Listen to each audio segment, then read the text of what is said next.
दोस्तों पिछले 85 सालों में सरकारें बदली, चीजों के दाम बदले, लोगों के लाइफस्टाइल बदले, बट एक चीज नहीं बदली और वो है ये बिस्किट का पैकेट पार्ले जी। 1994 में जब आटा 5 रुपए किलो था तब पार्ले जी 4 रुपए में आता था और आज 2024 में जब आटा 30 रुपए किलो हो गया तब भी ये सिर्फ 5 रुपए में ही आता है। यानी कुछ भी हो जाए पार्ले जी सालों तक अपना प्राइस नहीं बढ़ाता और यही रीजन है इनकी सेल्स का। साल 2013 पार्ले जी उस साल पहला ऐसा एफएमसीजी प्रोडक्ट बना जिसने 5000 करोड़ की सेल क्रॉस की और हाल ही में 2023 में इन्होंने एस्टिमेटेडली 17,000 करोड़ की सेल की। इससे ये क्लियरली पता चलता है कि पार्ले कंपनी बिस्किट्स और कन्फेक्शनरीज में मार्केट लीडर है और हो भी क्यों ना। ये लोग इंडिया के बिस्किट मार्केट में 40% मार्केट शेयर होल्ड करते हैं और टोटल कन्फेक्शनरी मार्केट की बात करें तो वहां भी 15% शेयर होल्ड करते हैं। आज इनके पास 125 से ज्यादा प्लांट्स हैं जहां करीब 1 लाख एम्प्लॉइज काम करते हैं। ये लोग नॉर्मली एक दिन में 40 करोड़ पार्ले जी बिस्किट्स बनाते हैं, यानी दिन के 3 से 4 करोड़ पैकेट्स। इसे मिनट्स में कन्वर्ट करें तो करीब 2.5 लाख पैकेट्स हमारे यहाँ लोग हर मिनट खा रहे हैं। ये पार्ले जी की पावर है। अब जाहिर सी बात है अगर कोई कंपनी 85 साल से मार्केट में लीड कर रही है तो इसका मतलब प्रॉफिट का कोई इशू नहीं है, करोड़ों रुपए कमाए जा रहे हैं। पर सवाल ये उठता है कि अगर ये कंपनी अपना दाम नहीं बढ़ा रही तो हर साल ये इतना सारा प्रॉफिट कैसे जनरेट कर रहे हैं और क्या कारण है कि टाइगर और सनफीस्ट जैसे ग्लूको बिस्किट्स पार्ले जी से कम्पीट नहीं कर पा रहे। तो इनके आंसर तो हम जानेंगे ही, साथ ही हम ये भी जानेंगे कि पार्ले ब्रांड की शुरुआत किसने की, क्या कारण था और ये बिस्किट इतना हिट कैसे हुआ। इसके अलावा जब पार्ले के 3 टुकड़े हो गए यानी बिजनेस जब 3 ओनर्स में बट गया तो अब तीनों ओनर्स पार्ले के कौन कौन से प्रोडक्ट्स बना रहे हैं और जो मेन प्रोडक्ट पार्ले जी है वो कौन बना रहा है। इन सभी सवालों के जवाब हम आज की इस वीडियो में जानने वाले हैं। तो शुरू करें, चलो फिर। साल 1929 में इंडिया में स्वदेशी मूवमेंट चला, यानी गवर्नमेंट इंडियन प्रोडक्ट्स को प्रमोट कर रही थी और इसी साल मोहनलाल दयाल जी ने कन्फेक्शनरी मैन्युफैक्चरिंग के लिए एक फैक्ट्री खरीदी। फैक्ट्री एक विले पार्ले नाम की जगह पर स्टैब्लिश की गई। शुरू में सिर्फ 12 लोग थे जिसमें से भी ज्यादातर फैमिली मेंबर्स थे, यानी फैक्ट्री में सारे अपने ही लोग इंजीनियर्स, मैनेजर्स और मेकर्स थे। फिर उस साल उस फैक्ट्री में पहला प्रोडक्ट बना ऑरेंज कैंडी और ऐसे पार्ले की शुरुआत हुई।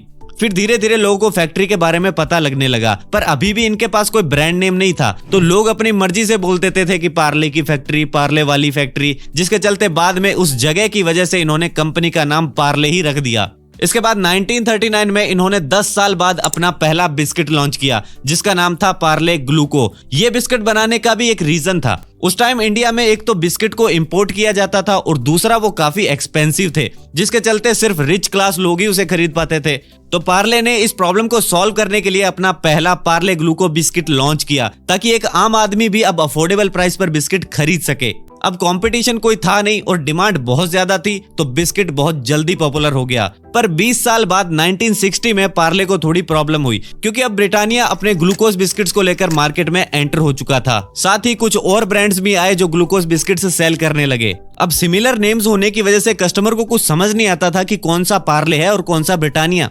तो वो सीधा सीधा शॉपकीपर से कहता कि भैया ग्लूकोज बिस्किट दे दो और वो कोई भी बिस्किट दे देता था। अब इस कंफ्यूजन की वजह से पार्ले को लॉस होने लगा तो इन्होंने इस कंफ्यूजन को अवॉइड करने के लिए नई पैकेजिंग अडॉप्ट की जिसमें ये येलो वैक्स पेपर रैपर लेकर आए और साथ में उस पर एक छोटी लड़की की इमेज और रेड कलर का लोगो भी लाए। पर फिर भी पैकेजिंग फेल हो गई तो 1982 में इन्होंने पार्ले ग्लूको का नाम चेंज करके पार्ले जी बना दिया। जी मतलब ग्लूकोज। अब कुछ लोग बोलेंगे जी मतलब ग्लूकोज नहीं, जीनियस होता है। हाँ, वो बाद में इन्होंने चेंज कर दिया था। साथ ही डुप्लीकेसी से बचने के लिए इन्होंने पैकेजिंग मटेरियल को भी चेंज किया। पेपर की जगह ये लो कॉस्ट प्लास्टिक ले आए। अब इन सब चेंजेस की वजह से पार्ले बाकियों से स्टैंड आउट कर गया और तब से लेकर आज तक यानी 30 सालों में इन्होंने पैकेजिंग चेंज ही नहीं की। आज Parle candies, biscuits, soft drinks सब कुछ सेल करता है, बट ये सारे प्रोडक्ट्स एक कंपनी के नहीं है क्योंकि 1960s में ये कंपनी 3 हिस्सों में बट गई थी, पार्ले एग्रो, पार्ले बिस्लेरी और main company Parle. Parle agro की बात करें तो ये फ्रूटी, एपी, स्मूथ और बेली वाटर जैसे प्रोडक्ट बनाते हैं। दूसरा पार्ले बिस्लेरी का तो आपको पता ही होगा कि ये वाटर बॉटल्स, सोडा और जार बनाते हैं। तीसरी और मेन कंपनी है पार्ले जो Parle G, Krackjack, Hide and Seek, Eclairs ये सब बनाती है और इसी की आज हम बात कर रहे हैं। पार्ले के पास सबसे बड़ा प्लस पॉइंट है इनका डिस्ट्रीब्यूशन सिस्टम क्योंकि इनके बिस्किट्स आपको हर जगह देखने को मिलेंगे, फिर चाहे वो कोई बड़ा डिपार्टमेंटल स्टोर हो, दुकान हो या नॉर्मल सी चाय की टपरी। अब सिटीज में बिस्किट्स का मिलना आम बात है पर पार्ले जी के बिस्किट्स आपको छोटे छोटे गांव और रिमोट एरियाज में भी देखने को मिलेंगे। इसीलिए आज इनके बिस्किट्स 25 लाख से ज्यादा रिटेल आउटलेट्स पर मिलते हैं। पार्ले जी की ज्यादातर चीजें आप देखो तो या तो वो लो या मिड रेंज प्राइस सेगमेंट्स में आते हैं, जैसे कि 5 रुपए के सॉल्टी एंड क्रीम वाले बिस्किट्स, 1-1 रुपए वाली कैंडीज, और तो और इनका मेन बिस्किट पार्ले जी भी 2 रुपए से स्टार्ट होकर 5, 10, 20, 50 तक जाता है। अब ऐसा इसलिए क्योंकि ये इंडियन कस्टमर की साइकी को समझते हैं। इंडिया में लोगों को सिर्फ वैल्यू फॉर मनी प्रोडक्ट चाहिए, यानी जैसा दाम वैसा काम। इसके अलावा पार्ले जी कुछ अमाउंट में प्रीमियम प्रोडक्ट्स भी बनाता है, जैसे कि हाइड एंड सीक, मिलेनो, ताकि अर्बन कंज्यूमर तक भी पहुंचा जा सके। प्रॉफिट मार्जिन की बात करें तो पार्ले अपने डिस्ट्रीब्यूटर्स को 4% और रिटेलर्स को 10 से 12% कमीशन देता है। अब इतना मार्जिन निकालने के बाद भी इन्होंने 25 साल तक बिस्किट को 4 रुपए में बेचा। हालांकि बीच में इन्होंने 50 पैसे से प्राइस बढ़ाया था, पर प्राइस बढ़ाने की वजह से सेल्स गिरने लगी, तो मजबूरन इन्हें फिर से पहले वाला प्राइस ही रखना पड़ा।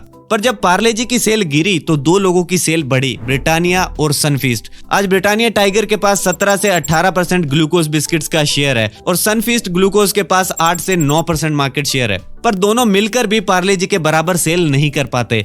पार्ले जी आज हर एज का आदमी कंज्यूम कर रहा है, फिर चाहे वो गरीब हो या अमीर, सिटीज में रहता हो या गाँव में, कोई फर्क नहीं पड़ता। कुछ लोग इसे ब्रेकफास्ट में लेते हैं तो किसी के लिए पूरी मील है, कुछ लोग इसे एनर्जी के लिए खाते हैं तो किसी के चाय का साथी है ये।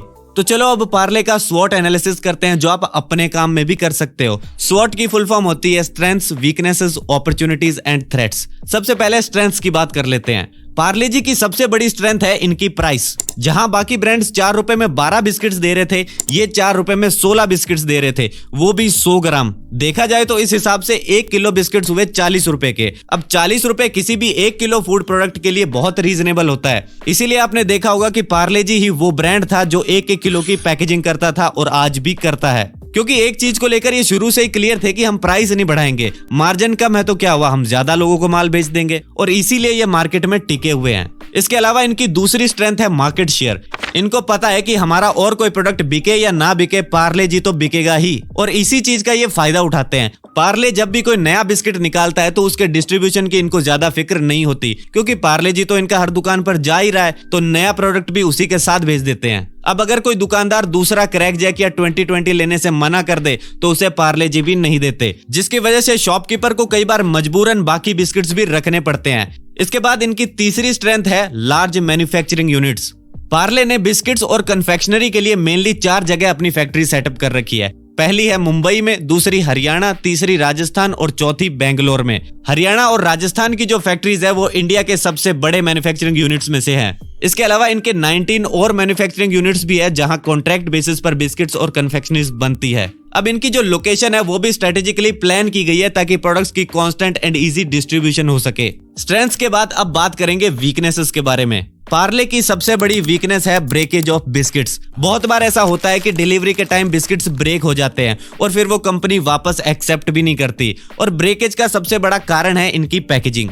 आप सबने देखा ही होगा कि पार्ले की पैकेजिंग कितनी नॉर्मल होती है। ये सिर्फ एक सिंपल सा प्लास्टिक रैपर यूज करते हैं, तो पैकेजिंग डेफिनेटली एक ऐसी चीज है जिस पर अगर ये काम करें तो बिस्किट को बेटर कंडीशन में कस्टमर तक पहुंचाया जा सकता है। अब चलो एक बार को मान भी लेते हैं कि 5 रुपए के पैक में रैपर चेंज नहीं कर सकते, क्योंकि इनको थोड़ा बहुत मार्जिन भी रखना है, बट एटलीस्ट 1 kg या हाफ kg के पैकेट्स को तो बेटर बना ही सकते हैं, क्योंकि उनको मोस्टली परचेज भी वही लोग करते हैं जिन्हें बजट का ज्यादा इशू नहीं होता, और लोगों को कई बार वैसे भी लूज पैकेजिंग वाला फैमिली पैक लेना अच्छा नहीं लगता। वीकनेस के बाद अब बात करते हैं अपॉर्चुनिटीज के बारे में। इंडियन बिस्किट इंडस्ट्री की बात करें तो ऑर्गेनाइज सेक्टर के पास 60% मार्केट शेयर है, वहीं अनऑर्गेनाइज सेक्टर के पास 40% मार्केट शेयर है। जिन्हें नहीं पता बता दूं कि ऑर्गेनाइज सेक्टर में बेसिकली वो कंपनीज आती है जो गवर्नमेंट गाइडलाइंस के हिसाब से चलती है, like Parle, Britannia, Cremica etcetera, और अनऑर्गेनाइज सेक्टर में वो कंपनीज आती है जो गवर्नमेंट गाइडलाइंस को फॉलो नहीं करती। बेसिकली सारे स्मॉल बिजनेसेस इसी सेक्टर में आते हैं। तो पार्ले अगर चाहे तो इस 40% अनऑर्गेनाइज सेक्टर में से भी कुछ परसेंट एक्वायर कर सकता है। इसके लिए इन्हें रूरल एरियाज में अपने ज्यादा से ज्यादा प्रोडक्ट्स पहुंचाने होंगे और इनोवेट भी करना पड़ेगा, क्योंकि जिस तरह इन्होंने प्रीमियम सेगमेंट के लिए हाइड एंड सीक बनाया, उसी तरह रूरल एरिया के लिए भी ये कुछ ऐसा प्रोडक्ट बना सकते हैं जिसे पार्ले जी के साथ डिस्ट्रीब्यूट करके ये वहां भी एक नई मार्केट बिल्ड कर सकते हैं। लास्ट है थ्रेट्स।